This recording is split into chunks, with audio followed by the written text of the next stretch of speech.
ನಮಸ್ಕಾರ. ನಾನು ನಿಮ್ಮ ಶ್ವೇತಾ. ಇವತ್ತು ನಾವು ಬಟರ್ಫ್ಲೈ ಪೋಸನ್ನು ಹೇಗೆ ಮಾಡೋದು ಅಂತ ನೋಡೋಣ. ಸೊ ಈ ಪೋಸನ್ನು ನಾನು ಪ್ರೆಗ್ನೆನ್ಸಿ ಟೈಮಲ್ಲಿ ಹೇಗೆ ಮಾಡೋದು ಅಂತ ಹೇಳ್ಕೊಡ್ತೀನಿ.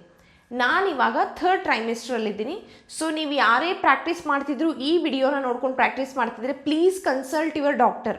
ಸೊ ನೀವು ಯಾರೇ ಪ್ರೆಗ್ನೆಂಟ್ ಇದ್ದವರು ಪ್ರಾಕ್ಟೀಸ್ ಮಾಡಬೇಕು ಅಂದರೆ ಪ್ಲೀಸ್ ನಿಮ್ಮ ಡಾಕ್ಟರ್ನ ಕನ್ಸಲ್ಟ್ ಮಾಡಿ, ಅವರು ಓಕೆ ಅಂದರೆ ಮಾತ್ರ ಪ್ರಾಕ್ಟೀಸ್ ಮಾಡಿ. ಹಾಗೆ ನೀವು ಪ್ರಾಕ್ಟೀಸ್ ಮಾಡೋ ಮುಂಚೆ ನಿಮ್ಮ ಜೊತೆ ಯಾರಾದರೂ ಯೋಗ ಇನ್ಸ್ಟ್ರಕ್ಟರ್ ಅಥವಾ ಯೋಗ ಗೈಡ್ ಇರಲೇಬೇಕು. ಜಸ್ಟ್ ನೀವು ಯೂಟ್ಯೂಬ್ ನೋಡಿಕೊಂಡು ಪ್ರಾಕ್ಟೀಸ್ ಮಾಡೋದನ್ನು ನಾವು ರೆಕಮೆಂಡ್ ಯಾರಿಗೂ ಕೂಡ ಮಾಡೋದಿಲ್ಲ. ಓಕೆ, ಸೊ ಬನ್ನಿ ನಾನು ಹೇಳ್ಕೊಡ್ತೀನಿ ಈ ಆಸನ ಹೇಗೆ ಮಾಡೋದು ಅಂತ. But please practice with the help of the ಇನ್ಸ್ಟ್ರಕ್ಟರ್ನ ಇಟ್ಕೊಂಡು ನೀವು ಪ್ರಾಕ್ಟೀಸ್ ಮಾಡಿ. ಸೊ ಬಟರ್ಫ್ಲೈ ಪೋಸನ್ನು ಹೇಗೆ ಮಾಡೋದು ತುಂಬಾ ಸರಳ. ಸೊ ಈ ಪೋಸನ್ನು ನಾವು ಈ ಯೋಗ ಪೋಸನ್ನು ಲೇಬರಿಗೆ ಪ್ರಿಪೇರ್ ಮಾಡೋದಕ್ಕೆ ಹೆಲ್ಪ್ ಮಾಡುತ್ತೆ. ಸೊ ಈ ಪೋಸನ್ನು ಆಲ್ಮೋಸ್ಟ್ ಎಲ್ಲ ಡಾಕ್ಟರ್ಸು ಕೂಡ ರೆಕಮೆಂಡ್ ಮಾಡ್ತಾರೆ. ಹಾಗೂ ನೀವೇನಾದರೂ ಯೋಗ ಪ್ರಾಕ್ಟೀಸ್ ಮಾಡ್ತಿದ್ರೆ ನೀವು ಕೂಡ ಇದನ್ನು ಮಾಡ್ಬೋದು. ಸೊ ಹೇಗೆ ಮಾಡೋದು ಅಂತಂದರೆ ಮೊದಲು ನಿಧಾನವಾಗಿ ನೆಲದ ಮೇಲೆ ಕೂತ್ಕೊಳ್ಳಿ. ನಿಮ್ಗೆ ಹೆಂಗೆ ಕಂಫರ್ಟಬಲ್ ಆಗುತ್ತಲ್ಲ ಹಂಗೆ ಕೂತ್ಕೊಳ್ಳಿ. ಬೆನ್ನನ್ನು ಮಾತ್ರ ಡೂಗಿಸ್ಬೇಡಿ ಈ ಥರ ಹಿಂದೆ ಮುಂದೆ. ಸೊ ನೇರವಾಗಿ ಇಟ್ಕೊಳ್ಳಿ, ನಿಮ್ಮ ಬೆನ್ನನ್ನು ನೇರವಾಗಿ ಇಟ್ಕೊಂಡು ಸೊ ನಿಧಾನವಾಗಿ ನಿಮ್ಮ ಎರಡೂ ಕಾಲುಗಳನ್ನು ಈ ಥರ ನಿಮ್ಮ ಪಾದಗಳನ್ನು ನಿಮ್ಮ ಗ್ರ್ಯಾಂಡ್ ರೀಜನ್ ಹತ್ತಿರ ತೊಗೊಂಡು ಬನ್ನಿ. ನಿಮ್ದೇನಾದರೂ ಹೊಟ್ಟೆ ತುಂಬಾ ಜಾಸ್ತಿ ಇತ್ತು ಅಂದರೆ ಸೊ ನೀವು ಕಾಲುಗಳನ್ನು ಮುಂದೆ ತೊಗೊಂಡು ಹೋಗ್ಬೋದು.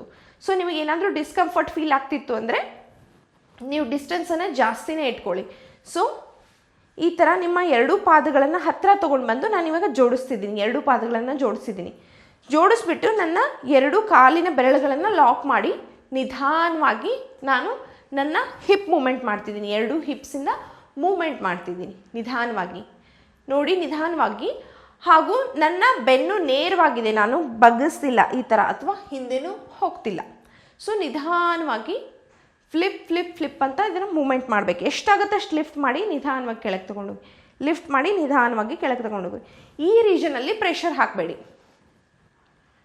ಸೊ ನಾನು ಇದನ್ನು 5 to 10 ಟೈಮ್ಸ್ ರಿಪೀಟ್ ಮಾಡ್ತೀನಿ.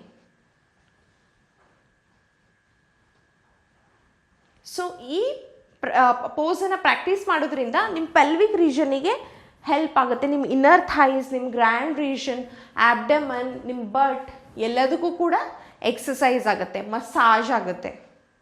ಸೊ ನಿಧಾನವಾಗಿ ಪ್ರಾಕ್ಟೀಸ್ ಮಾಡಿ. ಸೊ ನಾನು 5 to 10 ಟೈಮ್ಸ್ ರಿಪೀಟ್ ಮಾಡಿದೆ. ನೀವು ಕೂಡ 5 to 10 ಟೈಮ್ಸನ್ನ ರಿಪೀಟ್ ಮಾಡ್ಬೋದು. ಅಥವಾ ನಿಮಗೆ ಇನ್ನೂ ಪ್ರಾಕ್ಟೀಸ್ ಮಾಡ್ತಾನೆ ಹೋದಂಗೆಲ್ಲ ನೀವು ಇನ್ನೂ ಕೌಂಟ್ ಜಾಸ್ತಿ ಮಾಡ್ತಾ ಹೋಗ್ಬೋದು. ಸೊ ನಾನಿವಾಗ ಏನು ಮಾಡ್ತೀನಿ ಅಂದರೆ ಎಷ್ಟಾಗುತ್ತೋ ಅಷ್ಟು ಹತ್ತಿರ ಪಾದ ತೊಗೊಂಡು ಬಂದು ನನ್ನ ಎರಡೂ ಕೈಯಿಂದ ಸೊ ನನ್ನ ಮೊಣಕಾಲನ್ನು ನಿಧಾನವಾಗಿ ನೆಲಕ್ಕೆ ಟಚ್ ಮಾಡೋಕ್ಕೆ ಟ್ರೈ ಮಾಡ್ತೀನಿ. ನಿಮಗೆ ಎಷ್ಟಾಗುತ್ತೋ ಅಷ್ಟೇ ಮಾಡಿ. ಜಾಸ್ತಿ ಆಗಲಿಲ್ಲ ಅಂದರೆ ಇಟ್ಸ್ ಫೈನ್, ಯಾವುದಕ್ಕೂ ಪ್ರೆಷರ್ ಹಾಕೋಕ್ಕೆ ಹೋಗಬೇಡಿ. ಸೊ ನಿಧಾನವಾಗಿ ಟಚ್ ಮಾಡ್ತೀನಿ, ಮತ್ತೆ ಹತ್ತಿರ ತೊಗೊಂಬರ್ತೀನಿ, ನಿಧಾನವಾಗಿ ಟಚ್ ಮಾಡೋಕ್ಕೆ ಟ್ರೈ ಮಾಡ್ತೀನಿ, ಮತ್ತೆ ಹತ್ತಿರ ತೊಗೊಂಬರ್ತೀನಿ, ನಿಧಾನವಾಗಿ ಟಚ್ ಮಾಡೋಕ್ಕೆ ಟ್ರೈ ಮಾಡ್ತೀನಿ ಆ್ಯಂಡ್ ರಿಲ್ಯಾಕ್ಸ್. ಸೊ ಈ ಬಟರ್ಫ್ಲೈ ಪೋಸ್ ಪ್ರಾಕ್ಟೀಸ್ ಮಾಡೋದ್ರಿಂದ ಏನಾಗುತ್ತೆ ಅಂದರೆ ನಿಮ್ಮ ಲೇಬರ್ಗೆ ತುಂಬಾ ಹೆಲ್ಪ್ ಆಗುತ್ತೆ. ಸೊ ಇದರಿಂದ ನಿಮ್ಮ ಪೆಲ್ವಿಕ್ ರೀಜನ್ ಓಪನ್ ಆಗುತ್ತೆ. ಸೊ ನಿಮಗೆ ವೆಜಿನಲ್ ಡೆಲಿವರಿಗೆ ತುಂಬಾ ಹೆಲ್ಪ್ ಆಗುತ್ತೆ. ಹಾಗೂ ಕೂಡ ನಿಮ್ಮ ಪೆಲ್ವಿಕ್ ರೀಜನ್, ನಿಮ್ಮ ಗ್ರ್ಯಾಂಡ್ ರೀಜನ್, ನಿಮ್ಮ ಇನ್ನರ್ ಥೈಸ್, ಹಿಪ್ಸ್, ಬಟ್ ಎಲ್ಲದಕ್ಕೂ ಕೂಡ ಮಸಾಜ್ ಆಗುತ್ತೆ.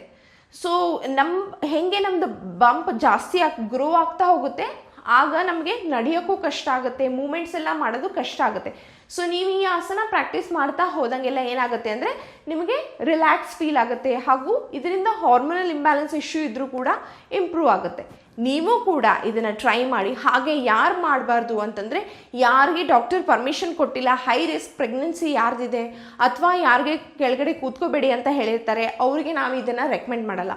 ಹಾಗೂ ಯಾರೇ ನೀವು ಪ್ರಾಕ್ಟೀಸ್ ಮಾಡೋದಿದ್ರು ಪ್ಲೀಸ್ ಯೋಗ ಇನ್ಸ್ಟ್ರಕ್ಟರ್ ಹೆಲ್ಪಿಂದ ನೀವು ಪ್ರಾಕ್ಟೀಸ್ ಮಾಡಿ. ನಿಮಗೇನು ಅನ್ನಿಸ್ತು ಅಂತ ಕಮೆಂಟ್ ಸೆಕ್ಷನಲ್ಲಿ ಹೇಳಿ. ಮತ್ತೆ ಮುಂದಿನ ವಿಡಿಯೋದಲ್ಲಿ ಭೇಟಿಯಾಗೋಣ. ಅಲ್ಲಿವರೆಗೂ ನಮಸ್ಕಾರ.